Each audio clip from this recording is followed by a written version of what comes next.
Hello guys. Andito nga pala ako ngayon sa Grand Hyper sa Parwania. So, nag-ikot-ikot nga pala ako at ito yung mga nandito. May perfume at lahat meron. Meron ding mga pangsangkap. Yan, tea. Ayan, mga yan, may biscuits. So, nag-ikot-ikot nga pala ako dito kasi naghahanap ako ng biscuits na parang 3 bags siya at maliliit lang. Yun kasi yung ginagamit ko pag pumupunta ako sa trabaho ko. Yun ang binibitbit ko para kainin ko. So, dumanya din ako dito sa side na to. At marami kang makikitang pwedeng bilhin. Pero sa ngayon guys, medyo mahal-mahal na talaga yung mga bilihin. At yan, coffee.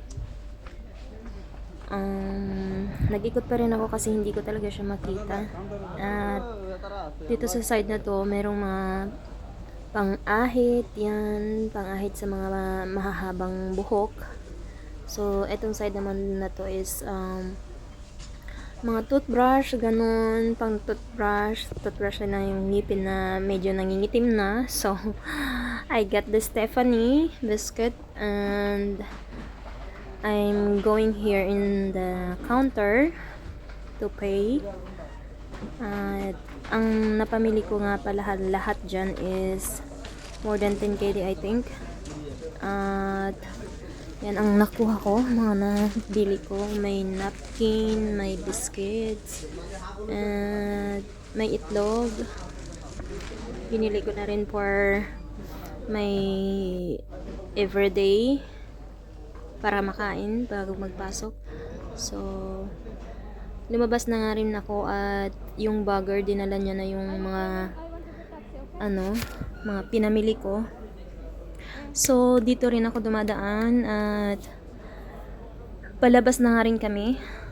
So, yan, mag-aabang ako ng taxi dyan kasi yan talaga ako nag-aabang at minsan may mga taxi na mag-aabang sa'yo at sasabihin, sasakay ka ba?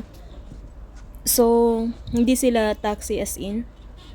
Kumbaga parang mga driver sila ng bahay or somewhere, tapos hindi ako pwedeng sumakay doon kasi kapag may checking, so pwede tayong mahuli. So whenever you go out guys, try to take taxi.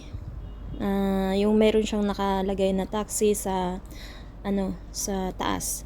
Huwag kang sasakay sa mga sasakyan lang.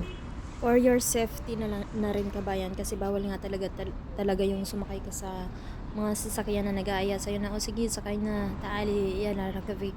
So, huwag ka talagang sasakay sa ganun para safe ka.